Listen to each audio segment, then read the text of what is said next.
Pared back, but everyone keeps saying that that is something that Prince Philip would have wanted. He wanted something that was a smaller affair. Well, that's right. I very much agree with Wilfred. Simplicity is going to be an aspect of this. It doesn't sound terribly simple having 5 or 6 military bands playing this beautiful music. But actually it's tremendously simple in the chapel compared to what would have been the case had it not been for COVID-19. Yeah. And Andrew, let's pick up where Wilfred left off on the life of the Duke of Edinburgh, because many people feel they understand more about him because of the interest in the royal family, but that notion of duty and duty to Queen, talk about why that was, particularly in his time, so remarkable for a young, swaggering royal, somebody who descended himself from royalty, was quite the catch, had certainly a lot of promise on his own for him to be married and then suddenly to be the consort to the Queen for decades. Talk about that dynamic and how he rose to the occasion. Well, that's right. I mean, he was commissioned as a naval officer in 1940, over 80 years ago, and so leadership and duty, these important aspects of human nature were second nature to him. And you see that very much in the whole of the period that he was married to the Queen, 2 steps behind the Queen, of course, as he had to be constitutionally and as a result of protocol, but nonetheless very much the paterfamilias of the family, and of course at the centre of this truly passionate love affair with Her Majesty the Queen. Now, Wilfred, I think people might be surprised to know his history when you look way back on his life.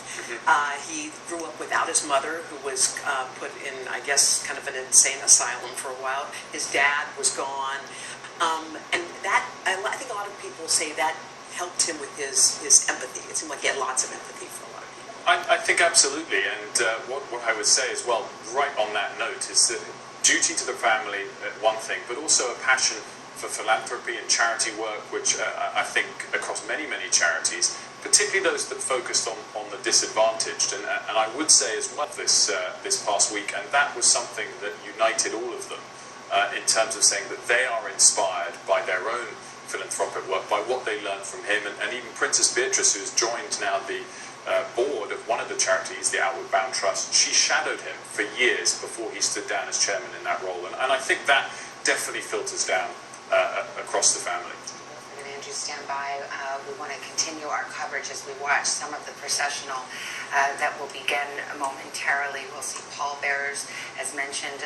The coffin will leave the private chapel and be on a procession, as we see there. That is the personal standard of the Duke of Edinburgh, that flag-draped coffin, and now beginning its journey on the grounds of Windsor Castle, and ultimately to be inside the chapel there for the funeral itself.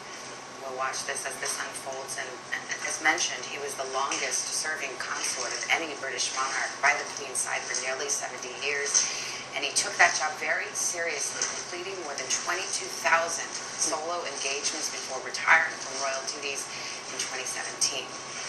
As we watch these images, let's turn to Anne Thompson. She's in Windsor, and she's been looking more deeply into the life of the Duke of Edinburgh. Anne? You know, Savannah and Hoda, I think one of the great legacies of the Duke of Edinburgh is something that's called the Duke of Edinburgh Award.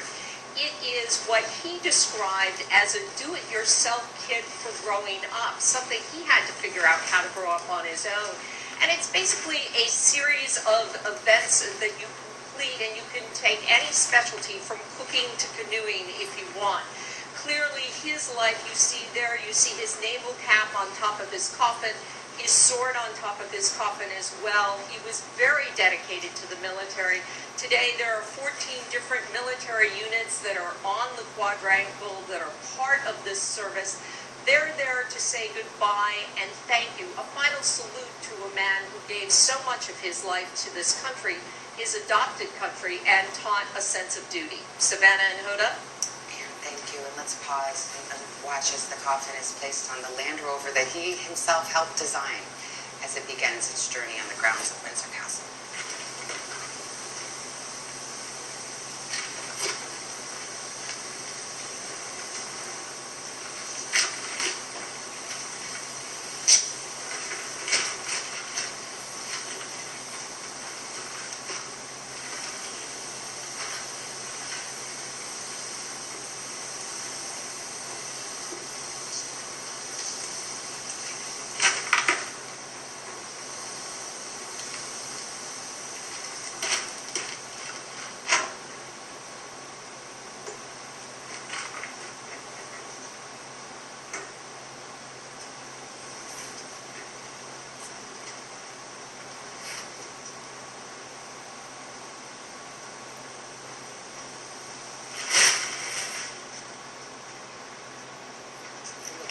that was Prince Charles and Princess Anne watching this moment. And as I was looking at the flowers atop that coffin, Wilfred, the Queen actually picked so many details out, including those very flowers that are sitting on top of the coffin.